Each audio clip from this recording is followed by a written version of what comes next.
കോപ്പയുടെ തുടക്കം മുതൽ തന്നെ നിരാശാജനകമായ പ്രകടനം തുടർന്ന ബ്രസീൽ ആകെ 4 മത്സരങ്ങളിൽ നിന്ന് ഒരു വിജയം മാത്രം സമ്പാദിച്ചാണ് മടങ്ങുന്നത്. കോസ്റ്റാറിക്കക്കെതിരായ മത്സരത്തിൽ സമനില വഴങ്ങിയ ബ്രസീൽ പാരഗ്വയ്ക്കെതിരെ മാത്രമാണ് ജയിച്ചത്.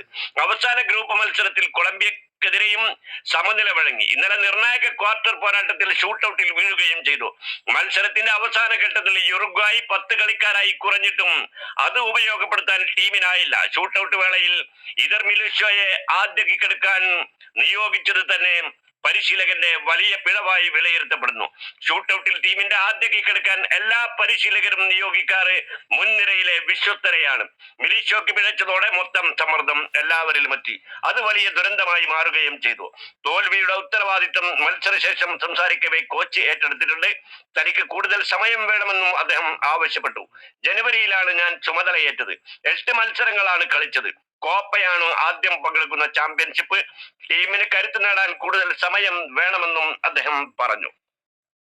ഡച്ചുകാരും കയറി യൂറോ സെമി. നെതർലൻഡ്സ് ഇംഗ്ലണ്ട് ഗംഭീരമായി കളിച്ചു തുർക്കിയെ. ആദ്യ പകുതിയിൽ ലീഡും സ്വന്തമാക്കി. പക്ഷേ രണ്ടാം പകുതിയിലെ 6 മിനിറ്റിനിടെ കിട്ടിയ 2 അവസരങ്ങൾ ഉപയോഗപ്പെടുത്തിയ ഡച്ചുകാർ അനുഭവ സമ്പത്ത് ആയുധമാക്കി യൂറോയിൽ സെമി ഫൈനൽ ടിക്കറ്റ്